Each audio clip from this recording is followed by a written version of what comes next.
കഴിഞ്ഞ 3-4 വർഷങ്ങളുടെ കണക്കെടുത്താൽ തന്നെ പോലീസോ എക്സൈസോ മയക്കുമരുന്ന് പിടികൂടാത്ത ഒരു ദിവസം പോലും കേരളത്തിൽ ഉണ്ടായിട്ടുണ്ടാവില്ല. കള്ളും കഞ്ചാവും കടന്ന് ഇപ്പോൾ രാസലഹരിയുടെ പിടിയിലാണ് കേരളം ഞെരിഞ്ഞമരുന്നത്.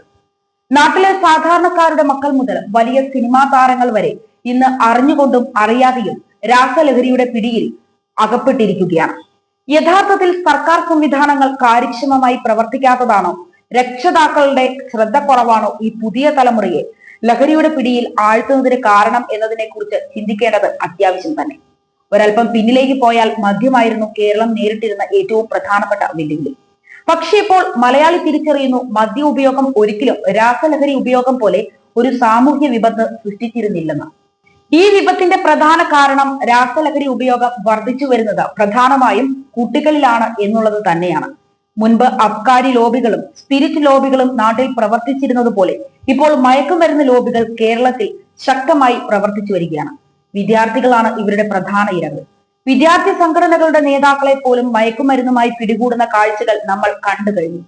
എന്നാൽ രാഷ്ട്രീയ ബന്ധങ്ങളുടെ പേരിൽ ഇവരെല്ലാം കേസുകളിൽ നിന്നും ഒഴിവാക്കി വിടുമ്പോൾ ഈ മയക്കുമരുന്ന് ലോബി ഇവിടെ കൂടുതൽ ശക്തമായി തഴച്ചു വളരുന്ന കാഴ്ചയാണ് കാണാൻ കഴിയുന്നത്. ദിവസം തോറും കേരളത്തിലെ വിദ്യാലയങ്ങളിൽ നിന്നും കലാലയങ്ങളിൽ നിന്നും അതിക്രൂരമായ പീഡനങ്ങളുടെ വാർത്തകളാണ് പുറത്തു വരുന്നത്. 10ാം ക്ലാസ് വിദ്യാർത്ഥികൾ പോലും പരസ്പരം തല്ലുകയും കൊല്ലുകയും ചെയ്യുന്നത് കണ്ടു നിൽക്കേണ്ട ഗതികേടിലാണ് ഇന്ന് മലയാളികൾ ഉള്ളത്.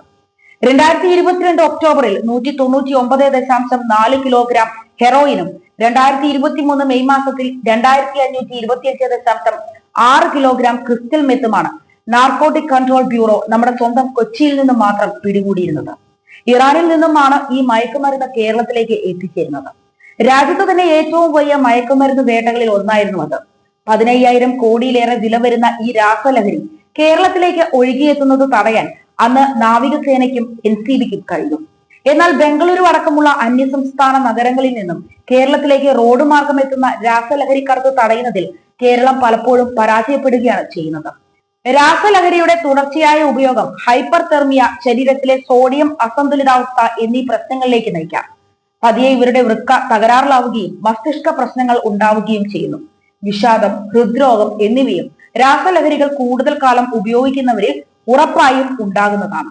ഇതോടൊപ്പം തന്നെ രാസലഹരികളുടെ ഉപയോഗം മൂലം സാമൂഹിക, വിനോദ, തൊഴിൽ പ്രവർത്തനങ്ങൾ കുറയുകയോ ഉപേക്ഷിക്കുകയോ ചെയ്യുന്ന സാഹചര്യവും ഉണ്ടാകും. അതായത് രാസലഹരി ഉപയോഗത്തിന്റെ ദൂഷ്യവശങ്ങളോ പരിണിത ഫലങ്ങളോ ഒരാൾ തിരിച്ചറിഞ്ഞു തുടങ്ങുമ്പോഴേക്കും അയാളുടെ ജീവിതം തന്നെ കൈവിട്ടു പോയിരിക്കാനുള്ള സാധ്യത വളരെ കൂടുതലാണ്. ലഹരി ഉപയോഗത്തെക്കുറിച്ച് നമ്മുടെ കുട്ടികൾക്കുള്ള ആദ്യ ബോധവൽക്കരണം വീട്ടിൽ നിന്നും തന്നെയാണ് നൽകേണ്ടത്. മക്കളുടെ മേൽ രക്ഷിതാക്കൾക്കുള്ള കൃത്യമായ ശ്രദ്ധയും നിരീക്ഷണവും തന്നെയാണ് ലഹരിയുടെ ചതിക്കുഴിയിലേക്ക് കുട്ടികൾ വീഴാതെയിരിക്കാനുള്ള പ്രധാന ഘടകം.